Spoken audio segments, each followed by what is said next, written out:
Camera না phone, camera না phone, camera phone Oppo Reno 14 5G।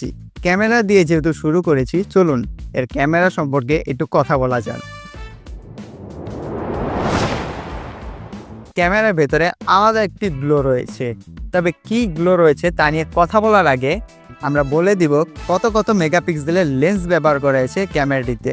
এর টপে রয়েছে 50 মেগাপিক্সেলের টেলিফোটো লেন্স, এর বরাবর নিচে রয়েছে 50 মেগাপিক্সেলের মেইন ক্যামেরা। তারা এখানেই সেঞ্চুরি করেছে, তবে এখন আউট হয়নি। সাথে দিয়েছে আলট্রা ওয়াইড 8 মেগাপিক্সেলের একটি ক্যামেরা, এর নিচে রয়েছে একটি ফ্ল্যাশ। এর পোর্ট্রেটে ছবি তুলে স্টুডিওর ছেলেপেলেরা মাতামাতিতে আত্মহারা। আপনি চাইলে হাই লেভেলের ফটোগ্রাফিও করতে পারবেন এর ক্যামেরা দিয়ে। অতিরিক্ত হোয়াইট বা কালার বুস্ট চোখে পড়ে নাই, একদম অ্যাকুরেট মাপকাঠির ছবি আসছিল এর পোর্ট্রেট থেকে। 1x 2x 3x জুম পাবেন এর পোর্ট্রেটে। 2x বা 3x দিয়ে ছবি তুললে এক DSLR ভাইব দিচ্ছিল Reno 14 ফোনটিতে। এর মেইন ক্যামেরার রয়েছে একটি বাজিমাত পারফরমেন্স, সেখান থেকে আমরা গুড ইমেজ পেয়েছি। তবে একটু সামান্য হতাশ হয়েছি ওভার হাইলাইটে, সেখানে ছবি কিছুটা ফ্যাকাশে করে ফেলছিল।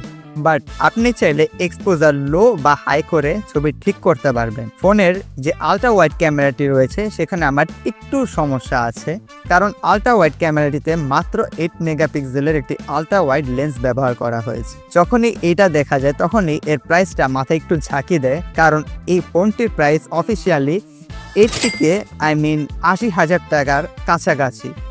তো সেখানে তারা 8 মেগাপিক্সেলের জায়গায় 16 কিংবা 12 মেগাপিক্সেল ব্যবহার করলে বেশ একটি সমস্যা হতো না। তবে যতটুকু আছে আমরা ওটা দিয়েই ছবি তুলেছি, ছবি খারাপ ছিল না। এর ব্যাক ক্যামেরা দিয়ে সর্বোচ্চ 4K 60 FPS এ ভিডিও করা যায়, তবে আপনি চাইলে 1080p-তে ভিডিও রেকর্ড করতে পারবেন। এখানে 8K 30 FPS চাইলেই দিতে পারতো, যাই হোক সমস্যা নেই, অত বেশি চাইতে নেই। 4K 60 FPS এ বেশ ভালোই ভিডিও রেকর্ড করতে পারছিলাম। আপনি চাইলে কন্টেন্টও মেক করতে পারবেন এই ফোনটি দিয়ে। এই ফোনে 120x পর্যন্ত জুম করা যায়, যা দিয়ে লেখার ছবি ক্যাপচার করলে একটু প্রসেস করে ঠিক করে দিবে, কিন্তু অবজেক্টের ছবি অতটা ভালো মতন ক্যাপচার করতে পারছিল না। যাই হোক, ব্যাক ক্যামেরার মতন ফ্রন্ট ক্যামেরা তো ব্যবহার করা হয়েছে 50 মেগাপিক্সেলের সেলফি মাস্টার বললাম কারণ দারুণ সেলফি তোলা যাচ্ছিল। এর ফ্রন্টের ক্যামেরা দিয়ে সর্বোচ্চ 4K-তে 60 FPS এ ভিডিও করা যায়। ক্যামেরাতে ভিডিও সেকশনে ভয়েস ফোকাস মোড নামের একটি অপশন রয়েছে, যা দিলে ব্যাকগ্রাউন্ডের ভয়েসের যে নয়েজগুলা সব একদম ভ্যানিশ হয়ে যাবে। এই ছিলই ক্যামেরায়। চলুন দেখে আসি বাকি জিনিসেও ক্যামেরার মতন বাজিমাত করলো নাকি শুধুই হতাশা। ফোনের ব্যাকে গ্লাস ব্যবহার করা হয়েছে এবং চারপাশে অ্যালুমিনিয়াম ফ্রেম ব্যবহার করা হয়েছে, হুইচ ইজ গুড। বোঝা যায় ফ্ল্যাগশিপ ফোন।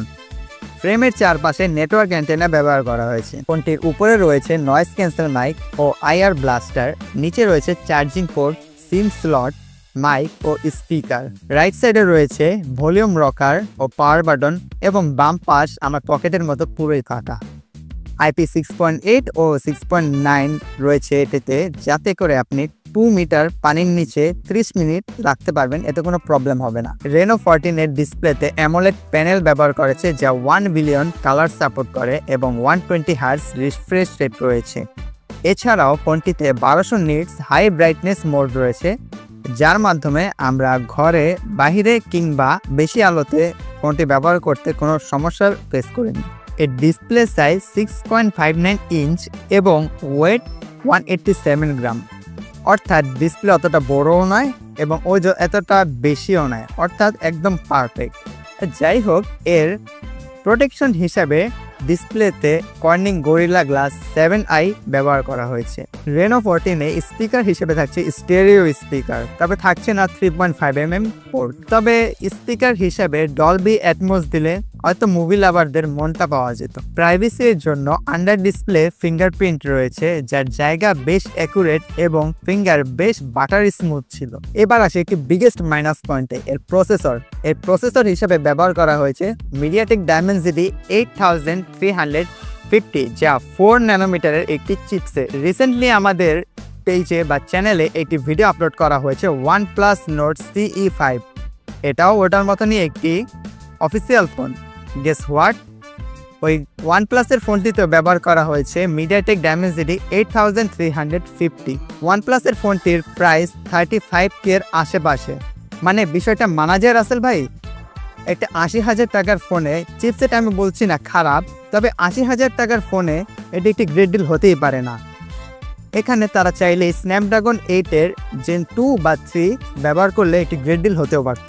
গেমিং টেস্ট করেছি, পাবজি, COD, ফ্রি ফায়ার খেলেছি, বেশ স্মুথভাবে চলেছে। আপনারা চাইলে হাই FPS-এও খেলতে পারবেন, কোনো ল্যাগ ট্যাগের ইস্যু নেই, খুব ভালোভাবেই চলে। আর ফোনটি 12256 ভ্যারিয়েন্টে পাওয়া যাচ্ছে। ফোনটিতে ব্যবহার করা হয়েছে LPDDR5X র্যাম এবং UFS 3.1 6000 mAh একটি বড়সড় বস ব্যাটারি ব্যবহার করেছে ফোনটিতে। সাথে দেওয়া হয়েছে 80 ওয়াটের একটি চার্জার, যা দিয়ে ফুল চার্জ করতে 30 মিনিটের কম বেশি সময় লেগে যাবে।